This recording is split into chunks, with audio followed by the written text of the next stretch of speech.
नमस्कार दोस्तों, मैं अंकुर उपाध्याय स्वागत करता हूं आप सभी का आपके अपने YouTube channel share market analysis में।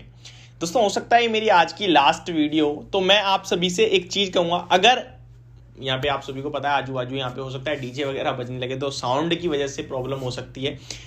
अगर मैं इसके बाद कोई वीडियो बनाऊंगा तो वो बनाऊंगा आप लोगों के कमेंट्स पे, यानी कि आपकी जिस स्टॉक्स को लेकर क्वेरीज हैं, तो इस वीडियो पे आपका जो भी स्टॉक के नाम के साथ कमेंट आएगा, क्वेरी आएगी, उस पे मैं नेक्स्ट वीडियो में बात करूंगा, अगर बनी आज तो। अदरवाइज कल मैं पहली वीडियो में आप ही के स्टॉक्स के बारे में बात करूंगा। ये तो हो गई आपके लिए अपडेट। अभी बात करने वाले हैं टाटा स्टील के स्टॉक के बारे में। यहां पे दो बड़ी रिपोर्ट आई हैं जो कि टाटा स्टील के स्टॉक में बड़ी तेजी देख रही हैं। पहले मैं उन रिपोर्ट को शेयर करूंगा, और उससे पहले मैं आपको बताना चाहूंगा ये रिपोर्ट्स आई क्यों है। आपने 2-3 दिन पहले देखा मेटल स्टॉक शार्प तेजी दिखाते हैं, जिसके पीछे का रीजन था चाइना। चाइना क्यों था भाई? चाइना इसलिए था क्योंकि चाइना ने अनाउंस करा कि हम कोविड को डाउनग्रेड करने वाले हैं जनवरी 8 से। डाउनग्रेड मींस जो पाबंदियां उनको कम करने वाले हैं, यानी कि अब ये उतना प्रभावित नहीं है, इससे हमें उतना डरने की जरूरत नहीं है, तो इसे हम डाउनग्रेड कर रहे हैं। और ये चीज मेटल स्टॉक्स को अच्छी क्यों लगी? ये इसलिए लगी क्योंकि चाइना में जितना लॉकडाउन हटेगा, लॉकडाउन तो ऑलमोस्ट है ही नहीं, जितनी पाबंदी हटेंगी, जितना रिलीफ और रिलैक्स फील करेंगे चाइना के जो लोग हैं, और वहां पे डिमांड वापस लौटेगी, तो मेटल स्टॉक्स के लिए काफी अच्छा है। क्योंकि चाइना एक सबसे बड़ा कंज्यूमर आप कह सकते हैं मेटल्स का है, और प्रोड्यूसर भी है स्टील के मामले में। तो ये दो चीजें अपने आप में चाइना जो है मेटल स्टॉक्स के लिए अच्छी खबर होती है एक तरीके से। मैं शायद गलत तरीके से समझा दिया, दोबारा बोलूंगा। चाइना में जितना रिलैक्सेशन होगा, यानी कि चाइना जितना फ्री होगा, उतना ज्यादा मेटल कंपनीज के लिए अच्छा होगा। वो रीजन इसलिए क्योंकि चाइना एक सबसे बड़ा कंज्यूमर माना जाता है कहीं ना कहीं स्टील के लिए, या फिर पूरे मेटल पैक के लिए आप कह सकते हैं। इसीलिए मेटल स्टॉक्स में आप चाइना से रिलेटेड जब भी कोई खबर आती है, पॉजिटिव या नेगेटिव, चाइना से काफी बड़े मेटल स्टॉक्स में काफी बड़े रिएक्शंस देखते हैं आप जब भी चाइना से कोई खबर आती है। अब चाइना अगर सब कुछ नॉर्मल करके काम करता है, तो वहां पे डिमांड वापस लौटेगी और इन मेटल स्टॉक्स के लिए फायदा होगा। एक चीज और बता दूं, अगर फायदा होगा तो एक नुकसान भी है, वो ये है कि स्टील का प्रोडक्शन अभी चाइना में बंद है। अगर चाइना में सब कुछ ओपन होगा तो डेफिनेटली वो स्टील प्रोडक्शन भी ओपन हो जाएगा।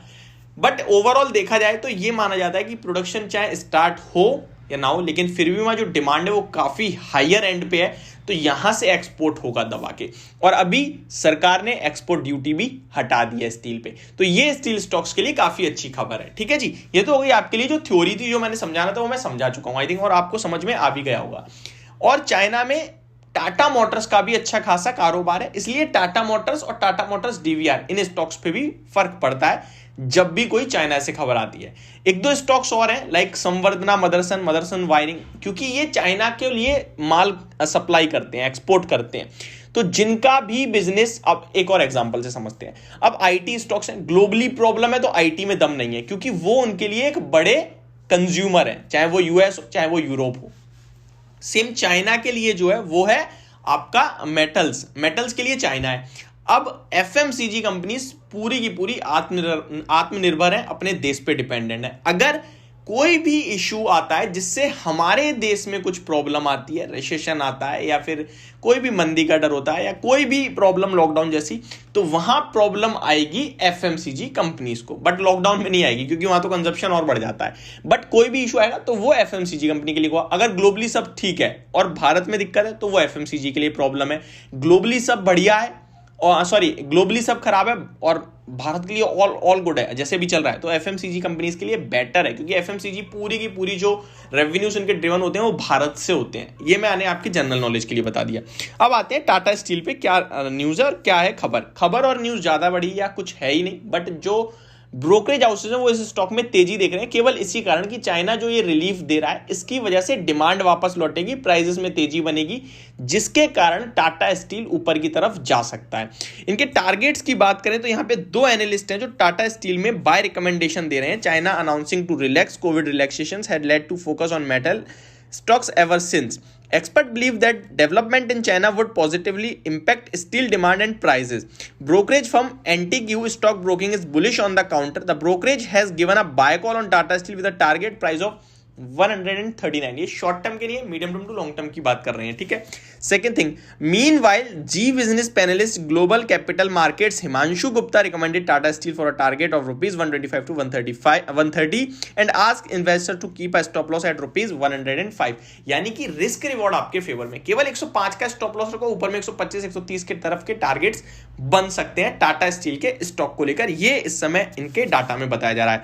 मैंने भी आप सभी के साथ कल के सेशन में ओपन मार्केट में टाटा स्टील पे वीडियो बनाई थी, तो आपसे क्लियरली बोला था राउंडिंग बॉटम फॉर्मेशन के साथ स्टॉक ऊपर जा रहा है। इनफैक्ट राउंडिंग बॉटम भी नहीं कहूंगा, फ्लैग पैटर्न कह सकते हैं। वन साइडेड ऊपर गया, थोड़ा सा नीचे आके वापस ऊपर भागा, फिर थोड़ा नीचे जा रहा है, अभी यहां पे खड़ा है, हो सकता है यहां से ये जाएगा। तो ये चार्ट पैटर्न काफी इंटरेस्टिंग दिख रहा है। आप एक बार खुद होमवर्क करिए और रिसर्च करिए चार्ट पैटर्न पे। ज्यादा बड़ी कैंडल नहीं लगा ली, केवल 15 और 5 मिनट की कैंडल पे टाटा स्टील का चार्ट को पढ़ने की कोशिश करिए। तो ये थी मेरी वीडियो टाटा स्टील के स्टॉक को लेकर। होप आपको समझ पसंद दोनों आई होगी। Thank you so much for watching this video. Have a great day guys.